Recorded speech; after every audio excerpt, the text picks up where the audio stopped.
السلام علیکم دوستو، آج سے ایک نیا سلسلہ شروع کر رہا ہوں اور وہ سلسلہ ہے مولانا عامر عثمانی رحمۃ اللہ علیہ کی کتاب شاہنامہ اسلام جدید۔ دیکھیے، یہ کتاب ہے شاہنامہ اسلام جدید۔ یہ ابھی چھاپی ہے میں نے کچھ ایک مہینہ پہلے تقریباً۔ اس کے بعد یہ لاک ڈاؤن کا سلسلہ شروع ہو گیا، اس لیے بہت سارے لوگوں تک یہ کتاب نہیں پہنچ پائی ہے ابھی۔ تو یہ کتاب بہت خاص ہے، بہت اہمیت کی حامل ہے، اور یہ خاص کیوں ہے اس کے بارے میں آپ کو بتا دوں کہ شاہنامہ اسلام سب سے پہلے تو لکھا فردوسی نے ایران میں، جو فارسی زبان میں ہے، کافی ضخیم ہے وہ تاریخ ہے۔ اس کے بعد اردو زبان میں سب سے پہلے شاہنامہ اسلام جس نے لکھا وہ حفیظ جالندھری صاحب تھے۔ حفیظ صاحب نے اپنے شاہنامہ اسلام میں تاریخ اسلام اور رسول اللہ صلی اللہ علیہ وسلم کی سیرت کو بیان کیا ہے منظوم، یعنی کہ شاعرانہ زبان میں۔ حفیظ صاحب کا شاہنامہ اسلام بہت مقبول ہوا، بہت مشہور ہوا، آج تک مقبول عام ہے۔ لوگ اسے خوب پڑھتے ہیں، یاد کرتے ہیں، محفلوں میں، مجلسوں میں، جلسوں میں خوب اس کے اشعار پڑھے جاتے ہیں، اور واقعی وہ بہت کام کی چیز ہے۔ بے انتہا عظیم کام حفیظ صاحب نے کیا ہے۔ خیر، اس کے بعد آج تک پوری دنیا میں حفیظ جالندھری کے بعد کسی نے شاہنامہ اسلام پہ قلم نہیں اٹھایا تھا، کیونکہ بہت مشکل کام ہے۔ شاہنامہ اسلام میں جو بحر حفیظ جالندھری صاحب نے استعمال کی ہے وہ بہت رواں دواں بحر ہے، اسے پڑھنے میں مزہ بھی آتا ہے۔ تو مولانا عامر عثمانی صاحب نے بھی اسی بحر کو اختیار کیا، اور اس کی خاص بات یہ ہے مولانا عامر عثمانی کے شاہنامہ کی کہ انہوں نے حضور صلی اللہ علیہ وسلم کی وفات کے بعد سے لکھنا شروع کیا۔ ان کی وفات کے بعد کیا حالات پیش آئے، صحابہ کرام کی زندگیوں پہ کیا گزری، وہ سب اس کے اندر بیان کیا گیا ہے۔ بہت مؤثر اور بہت پر تاثیر قلم مولانا عامر عثمانی صاحب کا اس کے اندر محسوس کیا جا سکتا ہے۔ یہ تو سبھی جانتے ہیں کہ مولانا عامر عثمانی صاحب کتنے زبردست لکھنے والے تھے۔ نقاد اعظم انہیں کہا جاتا تھا، مدبر اسلام انہیں کہا جاتا تھا، محقق اعظم انہیں کہا جاتا تھا۔ جو لکھتے تھے تحقیق کے ساتھ لکھتے تھے، کوئی بات ایسی نہیں لکھتے تھے کہ جسے کوئی رد کر سکے۔ اور حقیقت یہ ہے کہ ان کے بعد آج تک تو کوئی بھی ایسا نہیں پیدا ہوا جو ان کے مقام کی برابری تو کیا پاسنگ بھی ان کا آ سکتا ہو۔ خیر، تو میں یہ شاہنامہ اسلام سوچا آپ سے بھی شیئر کروں، اس کو ویڈیو بنا کے محفوظ کر دوں، کیونکہ میرے پاس یہ بڑی مشکل سے آیا ہے، بہت مشکل سے حاصل ہوا ہے۔ یہ میں آپ کو بتاؤں 1952 میں مولانا عامر عثمانی صاحب نے اسے خود شائع کیا تھا۔ اس سے پہلے یہ ماہنامہ تجلی جو مولانا عامر عثمانی کا رسالہ تھا، تجلی میں ہر مہینے کچھ اس کے اشعار شائع ہوتے تھے، کچھ نظمیں اس کی آتی تھیں۔ 1950 میں انہوں نے لکھنا شروع کیا تھا، پھر 1952 میں انہوں نے اس کا ایک حصہ کتابی شکل میں شائع کیا۔ اس کے بعد یہ اس زمانے میں تو چھپا، لیکن 1975 میں ان کا انتقال ہو گیا تھا۔ اس سے پہلے ہی بلکہ 1952 کے بعد کچھ ہی ایڈیشن اس کے چھپے، اس کے بعد یہ نہیں چھپا۔ اور اس لیے نہیں چھپا کہ مولانا عامر عثمانی صاحب اس میں کچھ تصحیف فرمانا چاہتے تھے، اور چاہتے تھے کہ کچھ اور اضافوں کے ساتھ اس کا دوسرا ایڈیشن شائع کیا جائے کتاب کا، لیکن وہ ان کی مصروفیات اس قدر بڑھتی گئیں کہ وہ پھر چھپنا ہی بند ہو گیا۔ بہر کیف جب یہ چھپنا بند ہو گیا 1955-56 میں اس کا آخری ایڈیشن چھپا، اس کے بعد یہ نہیں چھپا۔ تو آپ دیکھیں 1955 میں جو چیز چھپی ہو وہ 65 سال بعد اب 2020 میں چھپی ہے۔ نایاب تھا نسخہ، میرے پاس نہیں تھا، لوگوں سے معلومات کی، بہت ڈھونڈا، کہیں نہیں ملا۔ پھر خیر بڑی مشکل سے ایک نسخہ اس کا مجھے ملا، اس کی میں نے کتابت کرائی ہاتھ سے اور اس کو شائع کیا۔ کہاں ملا، کیسے ملا، وہ تفصیلی اس کے عرض ناشر میں لکھی ہے میں نے، یہاں مقصد عرض ناشر بیان کرنے کا نہیں ہے۔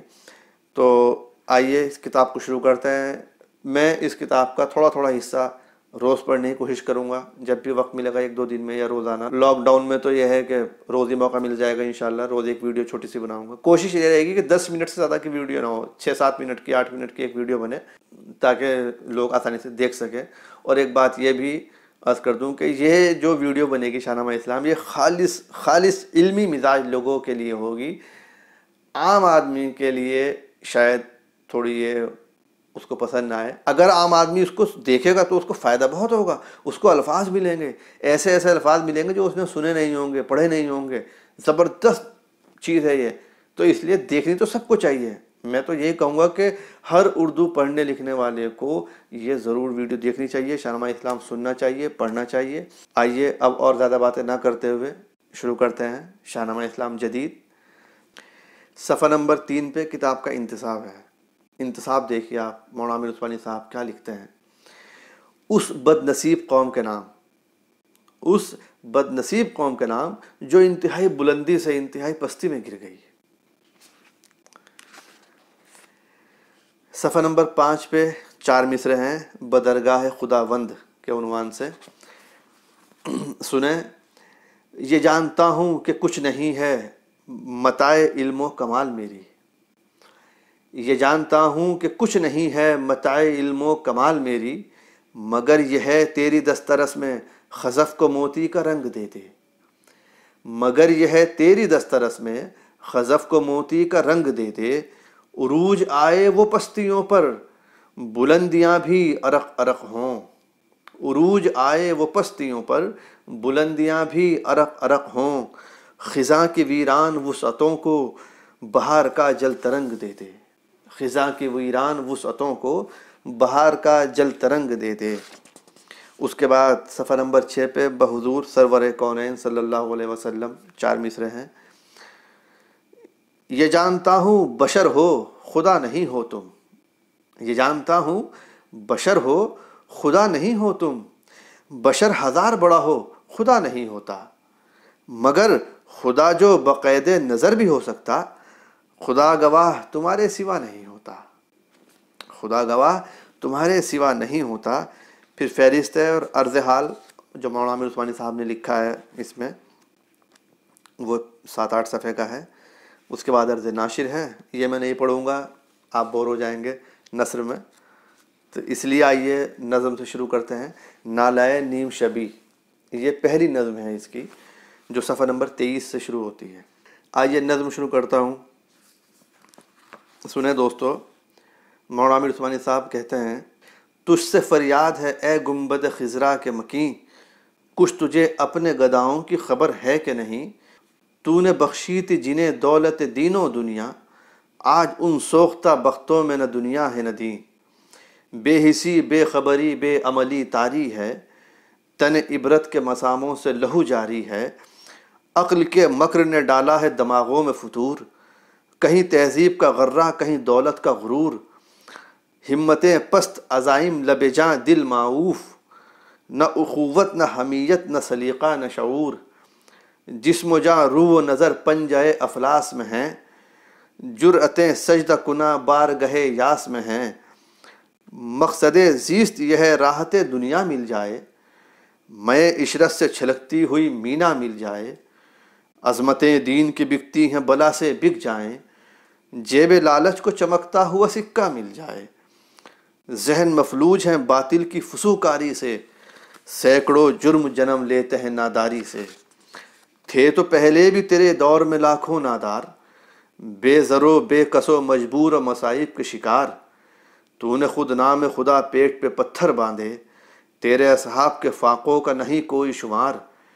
پھر بھی کیا بات تھی ان سوختہ سامانوں کی، کوئی خوبو ہی نہیں آج کے انسانوں کی، جرم ایمان و صداقت میں ستم سہتے تھے، تیسرے وقت کے فاقے میں غنی رہتے تھے، ہدف وہم و گماں ہو نہ سکا ان کا یقین، جان جائے کہ رہے کلمہ حق کہتے تھے، اپنے جذبات پہ کامل تھی حکومت ان کی، خواہش نفس کی کرتی تھی اطاعت ان کی،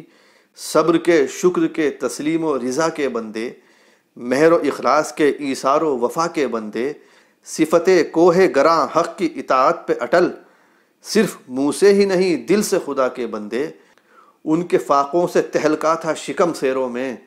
غلغلہ ان کی حکایات کا تھا غیروں میں، حق و انصاف کے بے لوث پرستار تھے وہ، امن کی ڈھال تھے میدان کی تلوار تھے وہ، عمر و عامر و سلمان و علی و عثمان، بوذر و بو بکر و خالد و زرار تھے وہ، کسی تشریح کی حاجت نہیں ان ناموں کو، ان کی توصیف کا مقدور نہیں خاموں کو، لوح تاریخ پہ کندہ ہیں فسانے ان کے، ساری کونین میں گونجے ہیں ترانے ان کے اعمال کی ہر فرد پہ ہے مہر دوام، مرتبے خیر سے اغیار نے مانے ان کے، جمع تھی ان میں فقیری بھی شہنشاہی بھی، صبر ایوب بھی اعجاز ید اللہی بھی، آج کیا بات ہے اے صاحب لولاک بتا، پڑ گئی گلشن اسلام پہ کیوں خاک بتا، کس نہا خانے میں گم ہے کشش حسن ازل، کیا ہوا عشق کا پہلا سا وہ ادراک بتا، کیوں نہیں تیرے غلاموں کو عمل کی توفیق، کیا ہوئے ملت بیضا کی یتیمی کے رفیق، تزکیہ آج بھی ممکن ہے اگر تو چاہے، رخ بدل دے یم حالات جدھر تو چاہے، رد نہ کر پائے گا اللہ سفارش تیری، شب نہ رہ پائے گی جس شب کی سحر تو چاہے، نام لیواؤں کی خالق سے کفالت فرما،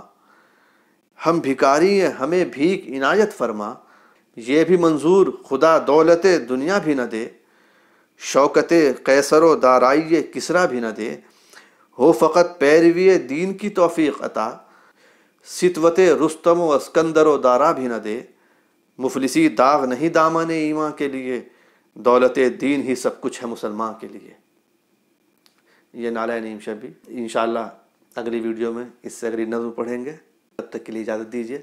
خدا حافظ۔